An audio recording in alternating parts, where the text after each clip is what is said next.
Hi, my name is Steve Rowe, and today I'm going to ask the question, who do you train for?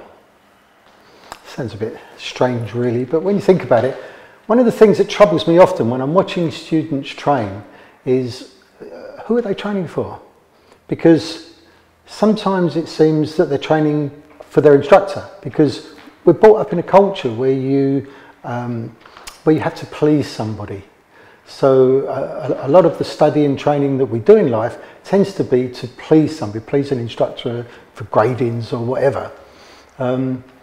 So the problem is that they're never really getting into their training fully because they're doing it to please somebody else. But then are they doing it to please themselves? What do they want to get out of it? Are they training because they want a black belt, because they want a grade? Because they want to become something, they want to become fitter, stronger, self-defense or whatever? It's a good question.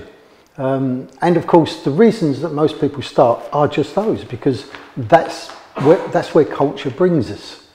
So the thing is, you've got to look at, why am I training? Who am I training for? Is pleasing my instructor just a part of it? Is it to become something myself? I ask my students, why do you train? You get back a range of things, to be fit, to be able to, right down to somewhere to go on a Tuesday night. And then it comes down to, in the end, after a little bit of conversation, normally comes down to, well, the purpose of training is to be happy. But the problem with that is you can't be happy all the time. So if you train to be happy, first of all, if you train to be healthy, you're going to grow old, sick and die anyway. So the end result is not really going to happen. If you train to be able to fight, you're still going to grow old, get weak and vulnerable.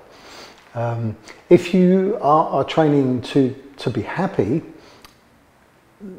happiness is a spontaneous thing. It kind of just happens. Happiness very much is something we'll talk about a little bit more in a different talk, but happiness is a habit, but happiness is born from wisdom. So when you look at it sort of deeply, the thing that you really want from it, because in your life you're going to have happy times, you're going to have unhappy times. If you only seek happiness, when you're unhappy, you're going to suffer. You've got to take life as it comes. Sometimes when you're training, you're not going to be very good. You're going to be tripping over your own feet. You're going to feel clumsy. You're going to have bad training days. Some days you're going to feel ill. Some days it just ain't going to work. And other days you're going to be on top form. You're going to feel great. But you don't want to be like that. You don't want to have big highs and little troughs. Take each day as it comes. Learn to be wise. We have good days. We have bad days. Sometimes there's pain. Do we want to take possession of it? Do we want to own it? Do we want to keep stabbing ourselves with it because we're having a bad day? And when you look at some students, they're absolutely on the floor because they're having a bad time. But actually, you should, if you train well, you should be able to accept good and bad with equanimity. It's the same. When you have a good day, you know you're going to have a bad day after. When you have a bad day, you know you're going to have a good day. So it alternates between both. That's wisdom, so that you can embrace both.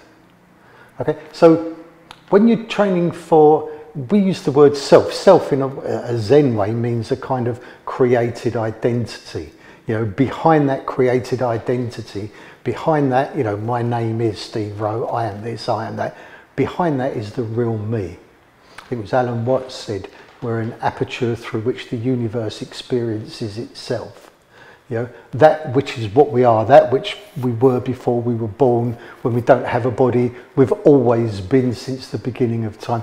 That's the bit that's sitting behind and looking through. From that, there is no good and bad. Good and bad is just a normal human life thing. So we need to sit back from that, and we need to be able to look at it and with our wisdom mind, be able to accept it all with equanimity. And then we've got that proper balance. We've got that proper balance of yin and yang. We're engaged in the way. We're engaged with an intelligent heart, an intelligent brain. And then happiness, that deeper form of happiness, which is a far more sort of spontaneous way of living, will arise from that. But it won't if you're trying to be happy. If you try to be happy, you will definitely fail. But happiness will arise from developing a wise mind. So who are we really training for?